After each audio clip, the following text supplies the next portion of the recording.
Hello guys, तो स्वागत है आप सभी का मेरे नए ब्लॉग में, नए दिन के साथ। तो सुबह सुबह मुँह भागी थी रास्ते से आगे, क्योंकि पिछले कल मम्मी लेके गए थे इसको ऊपर जैसे किसी के घर।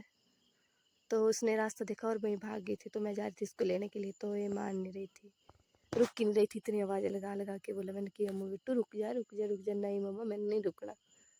तो ये भागी और मैं जाती इसको लेने के लिए। तो फिर मैं आगे इसको लेने के लिए, तो ये लड़की आगे आगे भाग रही है। फिर अम्मू को लेके आ गए हम घर। तो मेरी तबीयत थी कुछ ख़राब और अम्मू भी बीमार थी, तो हम लोग चले गए थे दवाई लेने के लिए। तो फिर उसके बाद जैसे रास्ते में गए हम, तो हम लिफ्ट का वेट कर रहे थे। तो हमें मिल गए थे एक भैया हाईवे वाले। तो इस साइड बजरी वगैरह लेने आए थे, और थैंक यू भैया का, और थैंक यू सभी जो जाते हैं इधर से गाड़ियाँ, वो हमें लिफ्ट दे देती है। मतलब ऐसा नहीं है कि हाँ कोई लिफ्ट ना दे। और उसके बाद मेडिकल स्टोर में पहुँचे, तो अब मेरे हाथों से तो बिल्कुल भी नेल्स नहीं काटते। अगर सोते टाइम भी काटने लगो ना, तब भी रोने लग जाती है, उठ जाती है।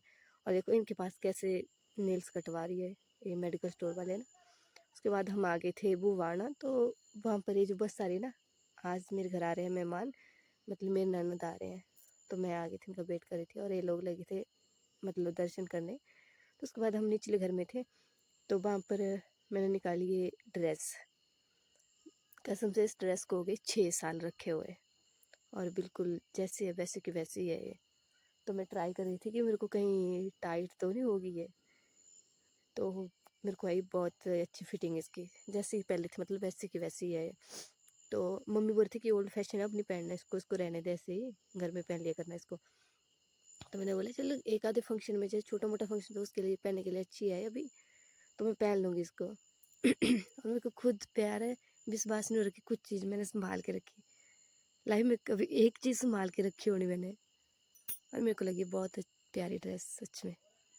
उसके बाद हम जा रहे थे खेत में। रास्ते में दिख गया मेरे को आम का पेड़, तो मम्मी बोलती इसकी वीडियो भी बना ले। तो मैं लगती इसकी वीडियो बना ली। और ये जो खेत है ना, यहाँ पर मैं आई थी पहले, कुछ टाइम पहले, आपको मैंने ब्लॉग में बताया था। तो इसको हमने तैयार कर लिया था, क्योंकि हम दे रहे इसमें धान की पनीरी, फिर कुछ टाइम बाद लगानी होती है। तो मैंने और मम्मी ने कुछ इस तरह से तैयार कर लिया था। हालत हो गई थी बहुत ख़राब सच्ची में।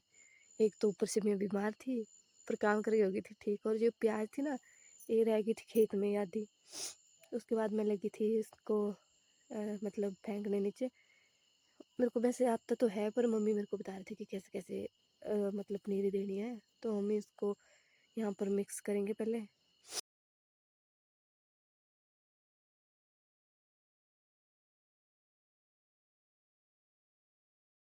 मम्मी बता रहे थे मेरे को कि कैसे कैसे देनी। वैसे तो मेरे को आती है देनी, क्योंकि मैंने पहले भी दी हुई है ना। तो फिर हम जैसे पनीर वगैरह एक दे के हो गए थे ख़त्म। इसको फिर मिक्स कर दिया था मैंने और मम्मी ने। फिर उसके बाद मैं चली गई थी गोबर लाने, क्योंकि वो मैल बनी होती है उसकी ना, खाद बन गई होती है, वो डालनी पड़ती है इसके ऊपर। इस खाद को डालने के बाद मैं चली गई थी सीधी पेड़ में। और वहाँ से हमारे भाषा में बोलते इसको सी, तो ये भी रखनी पड़ती, तो इसको भी रख दिया हमने और ये कंप्लीट कर दिया।